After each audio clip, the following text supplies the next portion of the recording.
Our first panel today is called Adapting to a Culture of Continuous Crisis, and this is going to lay out the key crises that the news industry is dealing with and how at least one group of leaders is attempting to deal with these issues. So it's my pleasure to introduce our panelists. Ellen Crook is the SVP of News at Tegna. Joe DiGiovanni is the head of North American Sales at The Weather Company. Barb Moshard is the SVP of News at Hearst Television. Sam Single is the Group VP of Editorial and Content at Spectrum Networks. And Nora Zimmett is the President, News and Original Series at The Weather Group. Welcome to you all. For our news executives, I want to begin by having you each answer this. How have you felt your own leadership positions changing in just the last couple of years as the velocity of the news cycle or the weather news cycle has accelerated and your reporters are facing more danger than ever? And let's start with Sam. Yeah, so as you mentioned, it has changed a lot over the last couple of years. I think as a news leader in our newsrooms, we spend a lot more time talking about stories editorially before we go out, but also the risks and safety that go along in covering the stories. We were talking a little bit earlier about how society has changed, and there's a lot happening in the world, whether it's here at home or overseas. The international stories are kind of migrating their way here in coverage of local news. And so a lot of time is spent talking through how we're going to cover the stories and also how we're going to make sure that our teams, whether they're traveling in groups around the city, traveling solo around the cities, stay safe and continue to do their job, which is to gather the truth and gather facts and send them back so that they can be published online or go on television. Barb? Yeah, I don't know that I could say it any better. I think it's a constant conversation. While I would say that safety has always been the top priority for our newsrooms, we spend more time today talking about how everything from who travels and where we go to and situational awareness. We talk a lot about positioning ourselves so that we can see where we are and know what we're doing. People are always trying to get involved in a live shot. You mentioned that earlier. They want to be in the middle of something.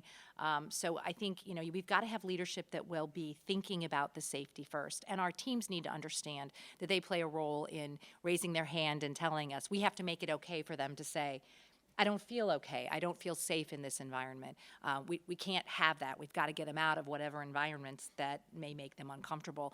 Because what we do is really important, but we can do it safely. So I think just talking about it and having leadership that will ensure that people feel comfortable and putting guidelines in place. There are a number of ways we can news gather today, right? Technology makes it easier, allows us to do a lot of different things that we might not have been able to do before. So we need to be smart about how we use that technology as well to keep us safe. Ellen? So well said. My job is to be the champion of our news directors, our news leaders across the country. And the stress that they are under is different than I've ever seen before. And the stress is, from mass shootings that, continuously, even the ones that don't make the big news, from weather. There's probably not a time, we have stations all over the country, 64 stations all over the country. There's rarely a time that one of our stations is not facing an unprecedented weather situation, from flooding to heat and it doesn't have to be the big hurricanes or a tornado. They are dealing with something that they never had to. And then I'll add to that the stress that our journalists are under and what our news leaders have to face in that. So much of the day-to-day conversations and coaching that I have with the news leaders is about dealing with the stress of the journalists that they face, of the type of stories that they face, the lack of respect sometimes that they're facing out in the community, whether that be out in public or just the constant barrage of social media comments. My job has changed in that we realize we can't handle all the safety and security ourselves. We've hired, over the past several years, we've now hired a head of security and safety just to help us keep our journalists safe. So much has changed over the past several years on that. Nora? Yeah, when we first started talking about this topic, Michael even said to me, well, nobody's targeting your meteorologists. And unfortunately, they are, not because of who they are and even necessarily what they're reporting, but when you're in front of millions of people every day and people in the outside world notice that there's an opportunity to get whatever their message is on live TV, they will take it. We also, to Ellen's point, recently, or a few years ago, hired a head of security, but we also mandate security teams go with every single crew that's out in the field. We've invested in, and these aren't necessarily, professional security people. They're actually off-duty cops. We work with a company that has off-duty police officers go with our crews because of the things we have seen.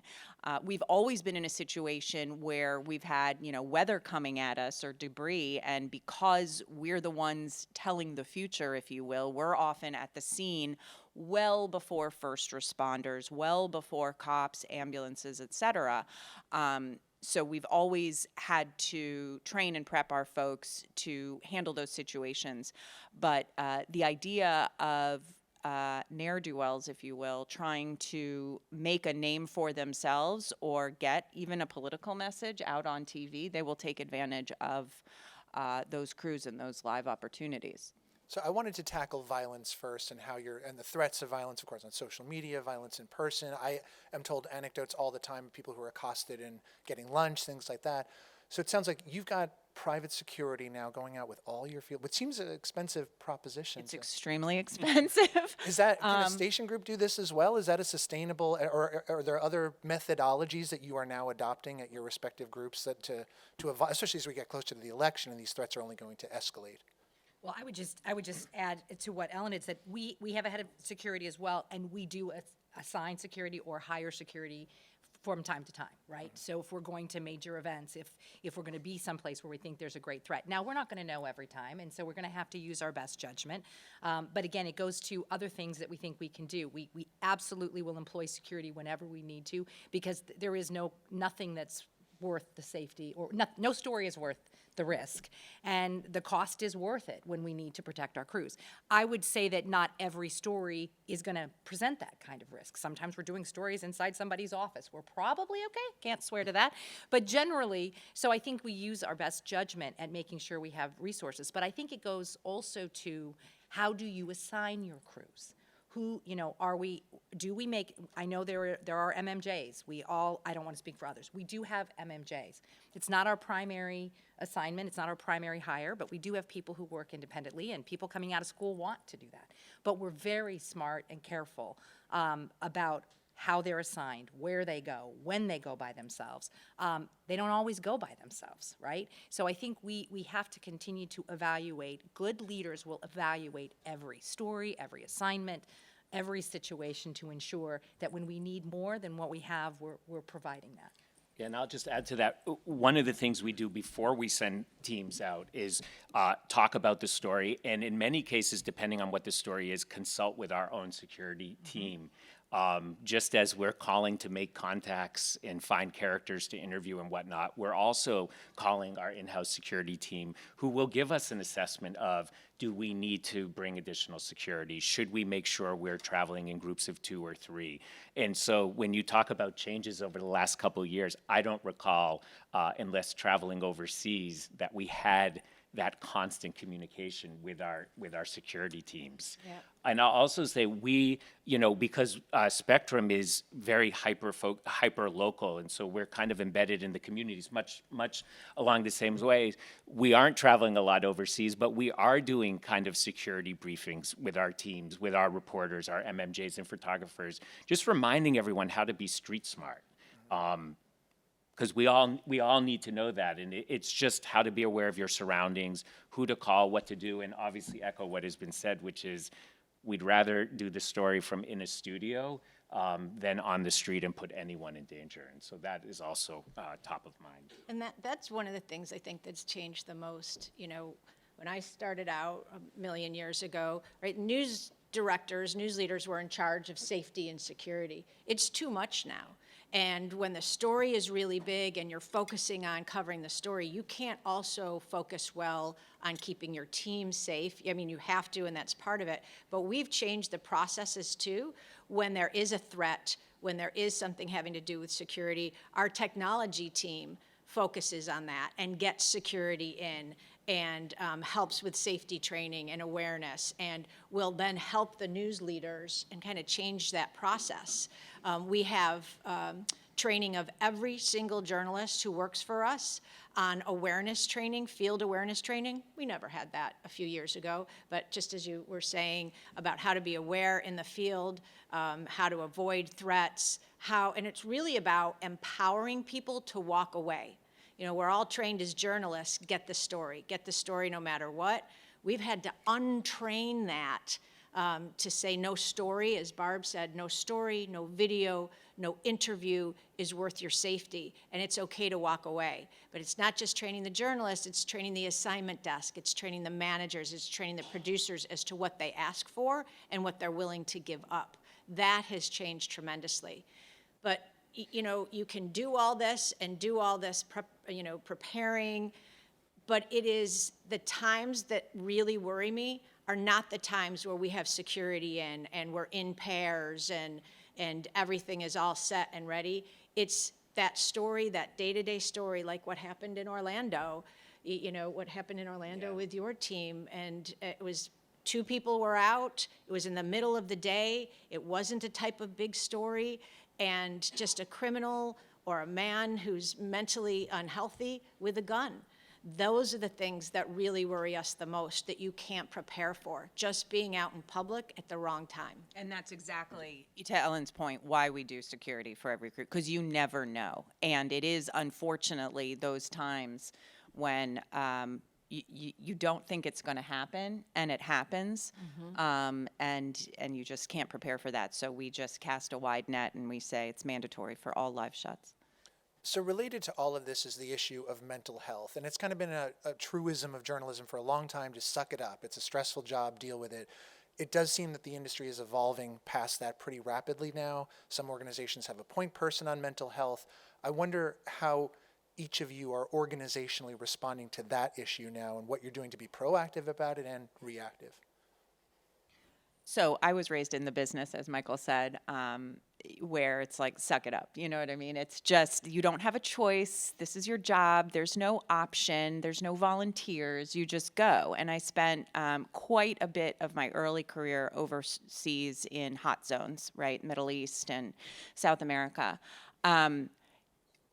We don't do that anymore. There is no mandate, if it's a dangerous situation. We have some folks who had really dangerous brushes with bad weather situations, for example.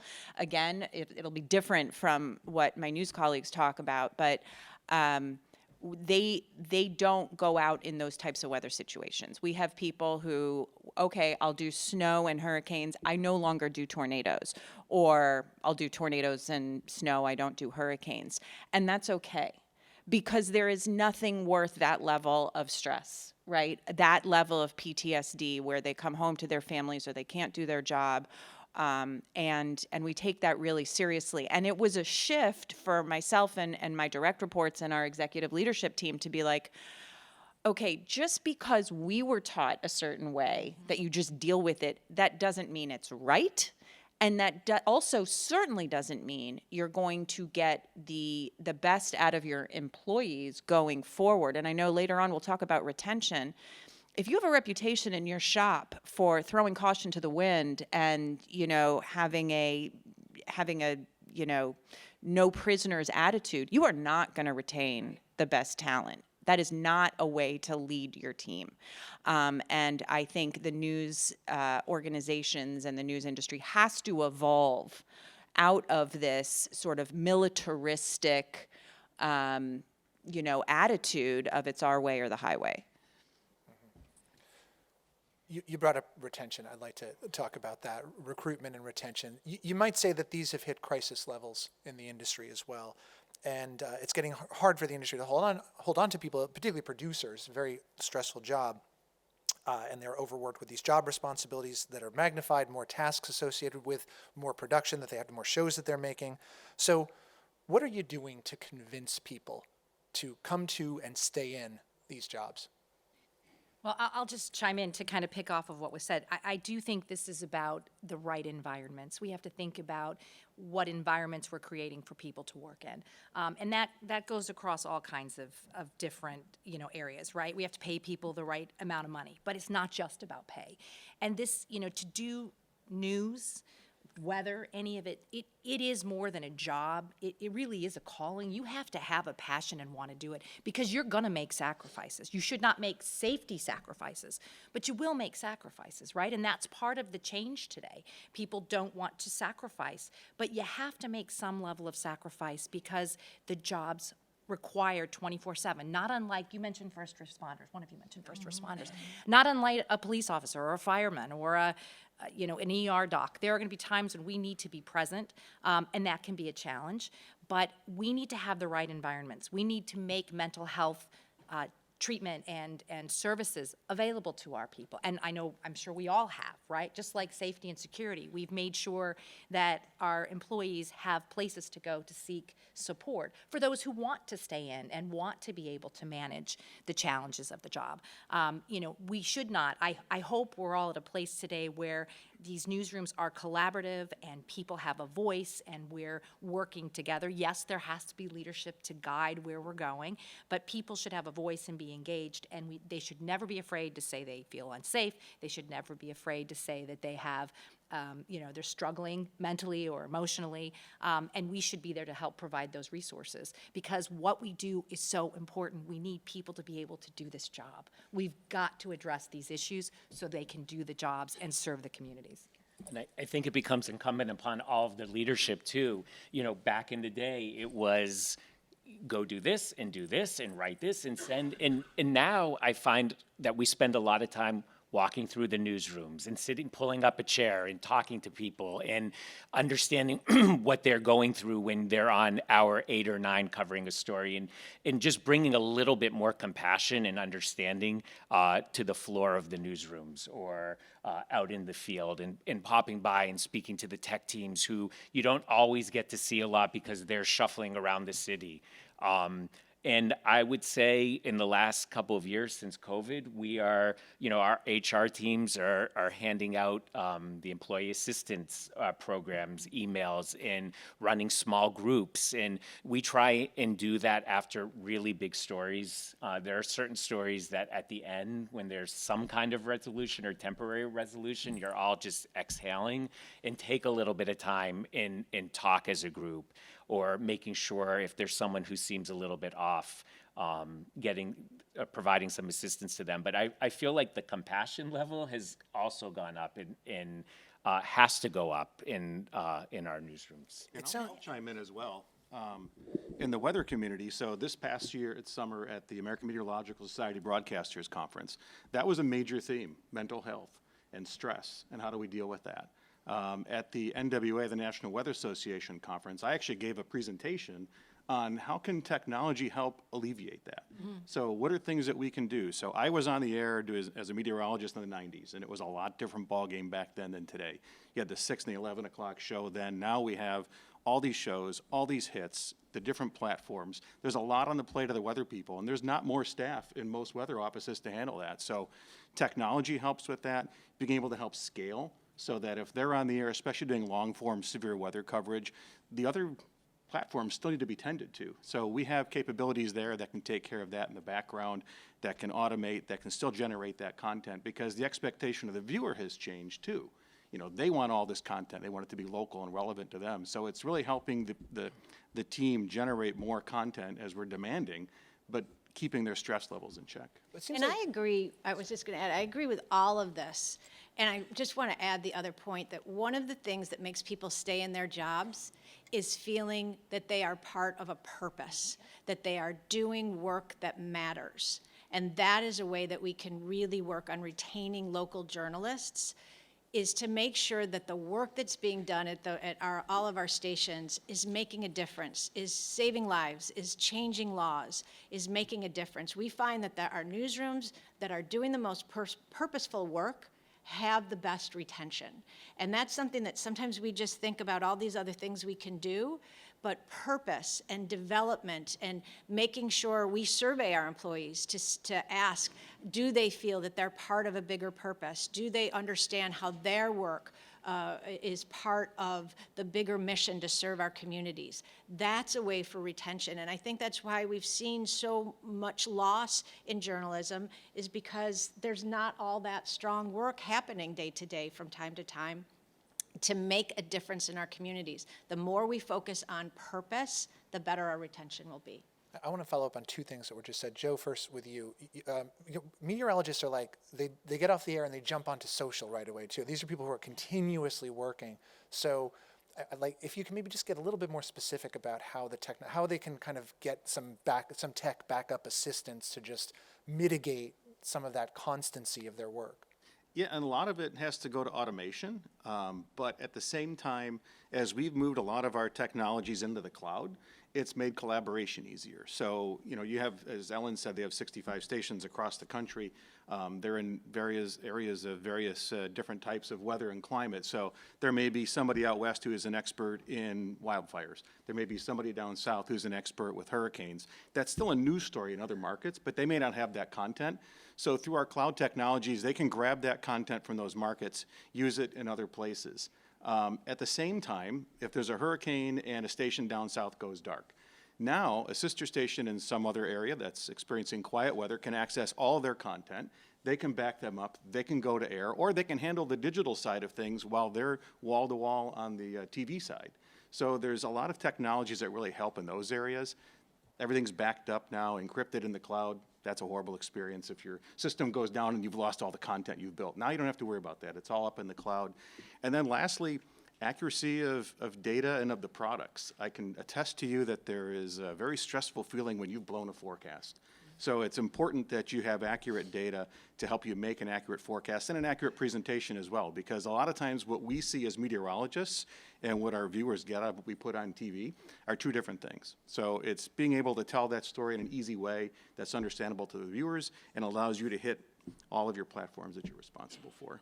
And Sam, I want to follow up on something also. You talked about these kind of check-ins, which seem to be ad hoc somewhat in nature. Are we going to get to a point, and anybody can speak to this, where we codify that becomes an institutionalized kind of thing, and you have a bi-weekly or a monthly, just so you know you're touching people more often? Yeah, I mean, I think that, you know, many of us had always had one-on-ones with our bosses. I think what we're seeing is they're going further down the chain. So a producer with his or her executive producer, or team meetings, they're critical now. They're critical because for a while during COVID, everyone was kind of scattered, and you were forced to meet on a WebEx or a Zoom call. But now that we're in person, you'll walk around the newsroom and see small group meetings all the time. And it is to talk about a rundown or a story coverage, but it also is to just check in with one another. Okay. No, I just want to add, if I can, I think for us, that's always been a key part of our culture, which has been the touch points, the regular communication, the team building. I think that's always been a part of it. It certainly has been amplified as we continue to look for new ways to connect people. I will say during the pandemic, started meeting I meet every week with my news directors. I never did that before. I probably met with them monthly or bi-monthly or whatever it was, but the communication has certainly ramped up. But I think those touch points and that compassion, I mean, I'm comfortable saying that's always been a piece of who we've been, and I think in journalism, if you're gonna succeed, it had to be there. I just think we have to be really aware of the needs of our people and find the best ways to address it. Some companies, I know ours has done this now. We hadn't done it formally, have, you know, employee resource groups, right? We always had them sort of, I would call them ad hoc. It was just the way it was done. We now have formalized employee resource groups. I think those have really made a difference for people connecting, even if they're just talking about being parents and figuring out how to manage the job. You don't always need a formal coach to tell you how to do that. You need somebody that you share a role with to say, this is how I do it, right? And I think those are important things we can do in our organizations if we're not doing them. I want to touch on pay briefly. I know you don't necessarily control the full scope of budgets, but I wonder how everyone is saying pay is too low for reporters in this industry, for producers. What are you communicating to the C-suite about pay? What are you telling them that you need?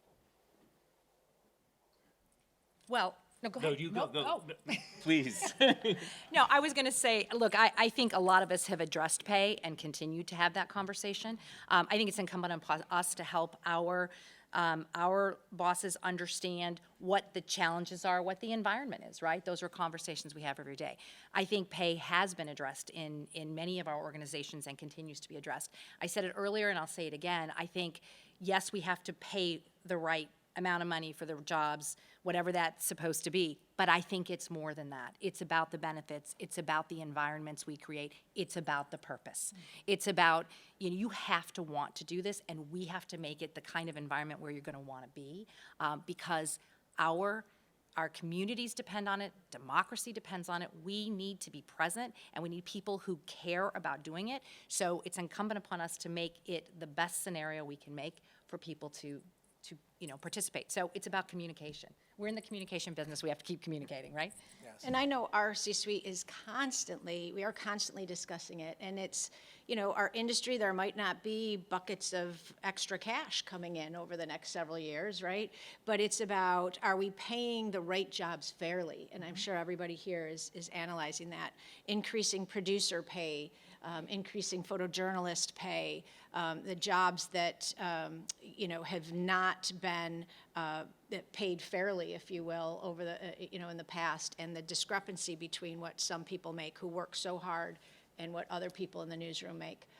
That has been a huge discussion. I know TEGNA over the past year has increased our minimum pay, and that really helps the smaller stations. It helps us recruit out of college better, which helps us be able to move across all stations. We have done the same.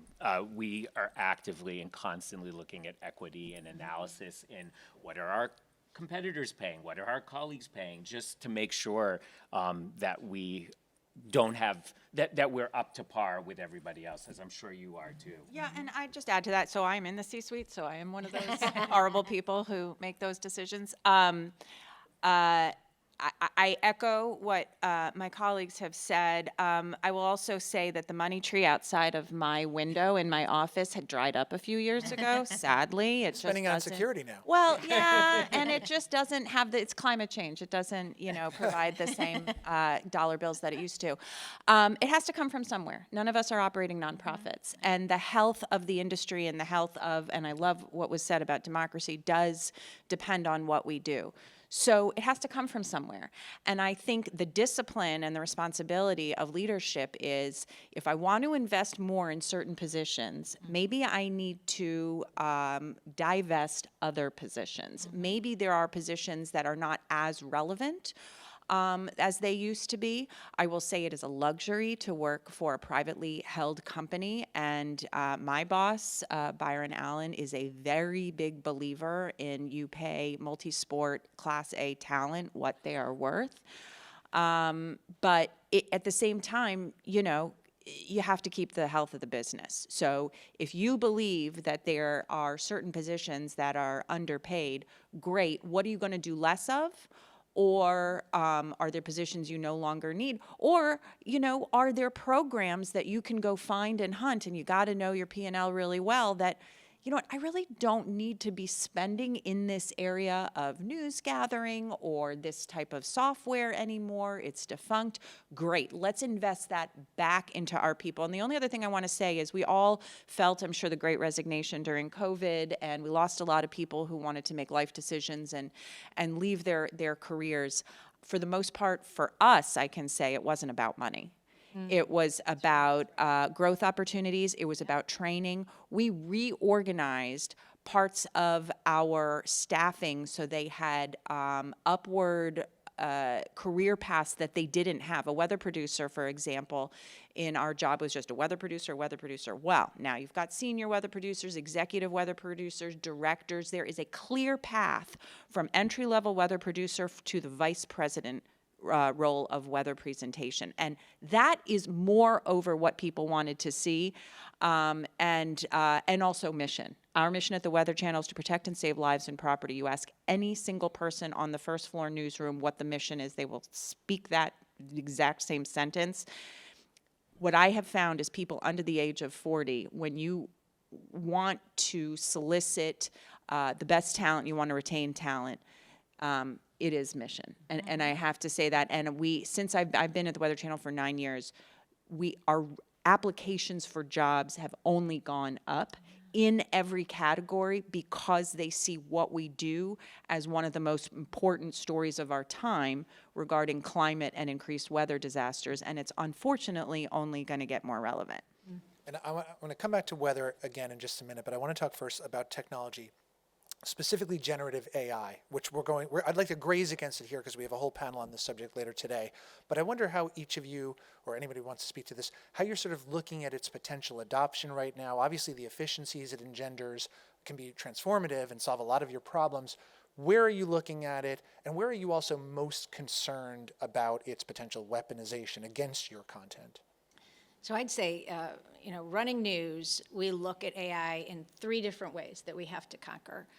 The first is the ethics. How will we as journalists use AI? And we have put together a policy, but that policy is going to change every month. It's not one of those things in the past. Exactly, every week. But to make sure that we're using it appropriately, that we're transparent. Right now, our journalists cannot allow AI to write original copy or create original graphics. But that brings us to the second thing, innovation around AI, and that is really where we're focusing. We've held AI summits. We are looking at how AI can help our newsrooms do the tasks, as you were talking about, that that allow them to do the more meaningful work, right? The tasks on the assignment desk, and creating graphics, data analysis. So innovation around AI. And then the third part, as a journalist, worries me the most. How will we be duped by AI, especially in the presidential election in 2024? What will be coming into our newsroom that has politicians saying things or looking like something happened that didn't happen? So we are training all TEGNA journalists in the first quarter of 2024 on how to detect AI disinformation to make sure that we are prepared for the presidential election. Therefore, we're going to be better at using AI as it comes in. So those are the 3 ways that we are looking and really focusing on AI. And I would say from our perspective on the vendor side, it's definitely something we're looking at. Ellen brings up a point there in terms of using it to create some things or do some things in the background to allow people to focus on other things at hand. We're very early on in it, but we're also being really sensitive around the area of personal IP. People are concerned if you're going to synthesize my voice, or you're going to synthesize my body. So those are things that we're very sensitive to as we're looking at this and as we push forward with it. And like I said, we have a whole session on this later. We're going to get into a lot of granular detail. I want to talk about weather again for a moment, because we've sort of entered this period that I've read described as clima incognita, where you just don't know what's going to happen next. Any kind of extreme weather can happen anywhere at any time. More people's lives are touched by extreme weather more often. Nora, obviously you're dealing with this daily. I wonder, how are you sort of reorganizing your newsroom to assimilate to that reality? It's a great question. So years ago, we developed a little brand called Pattern. It was social media only, and it was at a time, this was back in like 2017, 2018, when I had come from newsrooms that said, climate change doesn't rate. We don't do that here. Okay. So we stuck our toe in the water. We'd always been doing it a little bit on the Weather Channel, but had gotten a lot of pushback from some of our, our GRPs. When we developed this brand, a number of really interesting things happened, and we saw that the overwhelming amount of engagement came from younger people and from international. And then something else really interesting happened. The entire tone of the country shifted over the last 5 years. Yale 360 does some incredible work around the sentiments of the United States about their feelings on climate change. And it went from don't care, don't want to talk about it, doesn't affect me, to oh my gosh, I'm voting on this issue. And now it's one of the top issues that people are voting on under the age of 30 in the 2024 election. So we've grown that brand. It is now a 24/7 fast channel. It is a 5-day-a-week talk show on the Weather Channel that just won Best New News Show and an industry award. And it's a social media brand. We now have climatologists. We have people, not that we hired as climatologists, but who went back and got their degrees, meteorologists, meteorologists who now have master's degrees in climate science. We just hired someone from the Columbia School of Climate Science. I mean, we are really investing in this because our meteorologists, I'm sure Joe can attest to this, are seeing things they've never seen before. And when the scientists like a Jim Cantori or a Mike Seidel, who've been doing this job for 30, 35 years, are saying, I've never seen this before, we have a problem. Our job at the Weather Channel, Joe's job at the Weather Channel, is to predict the future. And this uncertain future, which is what Michael is talking about, is scary. And we view our job now not just to protect and predict what's going to happen in terms of extreme weather, but what's going to happen to your mortgage, what's going to happen to your insurance, because you can't get it in Florida now. You know, what's It went going up to... by $10,000 this year. Exactly, right. So that is something that is now the fabric of our coverage. And the last thing I'll say on this is, as the most trusted news organization in the world, voted by YouGov and a lot of other polls, one of the reasons we retain that is we are nonpartisan. So we don't weigh into policy, we don't pick sides, we don't get into the red and blue fights. We talk about the science and we talk about the solutions, and that's what's been able to keep us educating the public. And I'll just play off of that in that we have done research.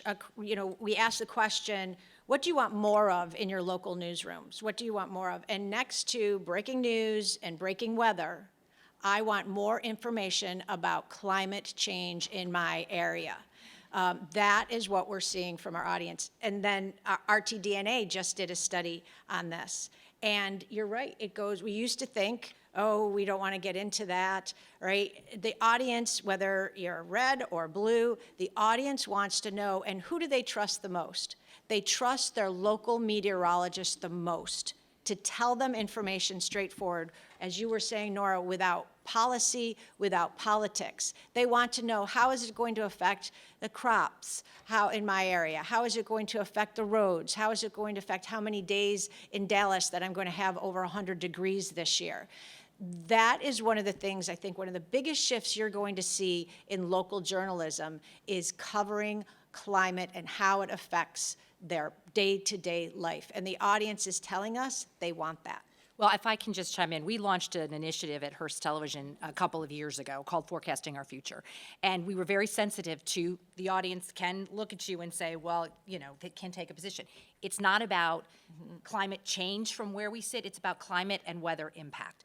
And to your point, and I just want to reinforce it, we have experts across the country that are working together to tell those stories. In Maine, it's about the impact on lobsters. In the middle of the country, it's about the impact on crops and tornadoes. In New Orleans, it's about hurricanes and water levels. And so it is there, and we are all addressing it. And I just want to reinforce what you said. There is great value in understanding those issues locally. But that's, again, what we should be doing on everything in our local markets. How weather is impacting us and climate, how the politics are impacting us. You know, we're going into this incredible time where we need to not only do exactly what Ellen is saying, make sure that we don't get duped in politics, that we're digging in, not just on this important presidential race, but on the races in our communities that have real impact in these communities every day.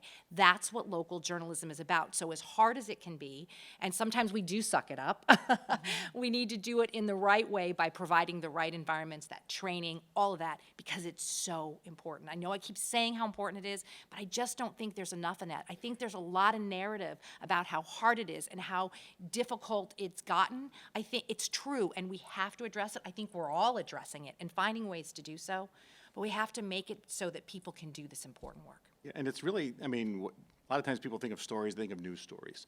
And all these things that we just touched on with weather, climate change, extreme weather, these are all stories too. And our mission for the last several decades has been to provide meteorologists tools to be able to tell those stories, to be able to make it easy for them to do that, easy workflows, simple workflows. So one of the things that we did this past year, telling the weather story a lot of times involves maps.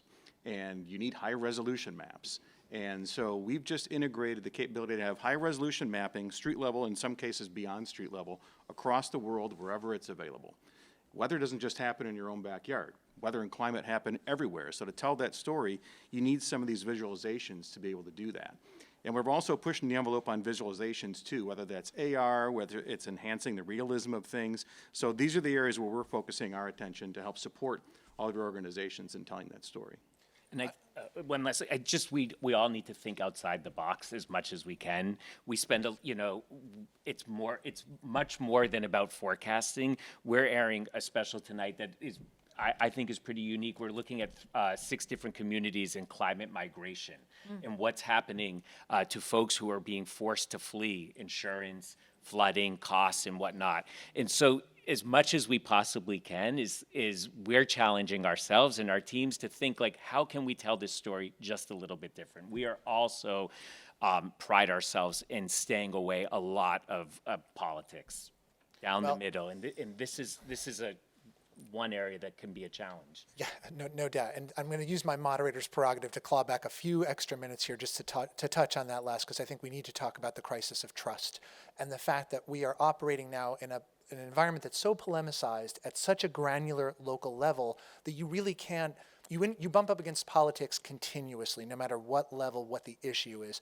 So I just wonder lastly, if you can speak to how are you going to navigate that in a year in which that dynamic is going to be put on steroids? It's about credibility, honesty, transparency. RTDNA, I keep bringing up the trust study that we just did that Tegna helped, and MAGA did, but companies from all across the industry took a part in. And we asked people specifically about trust in journalism. And while local journalists are the most trusted, we are seeing that that's something we really have to focus on. One of the questions was, when it comes to the political coverage, how much do you feel that a local newsroom will get a political story right, fair, accurate? Only 39% said that they felt that they would. We have work to do. We have work to do. One of the things Tegna is doing is verify. We've been doing it for the past 6 years, but it's about helping our audience become better news consumers by teaching them what is true and what is false. To be a Tegna journalist, it's not only our mission to seek the truth, but also our mission to stop the spread of disinformation. And that is something that, years ago, we never had to think about. It was blasphemy when we first started talking about doing Verify, that, oh my goodness, you don't want to amplify the wrong information that's out there. It is out there. We as journalists need to help our audience understand what is true and what is false. And nothing short of democracy is at stake for that. And local journalists, being the most trusted, are the most important ones to really focus on this. That is why we have our strong Verify brand, verifythis.com, and why all of our journalists are trained in understanding how to help our audience be able to sift through all that comes in front of them every day.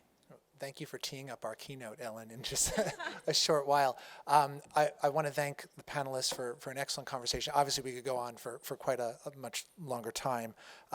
Thank you all for your candor. That's the quote.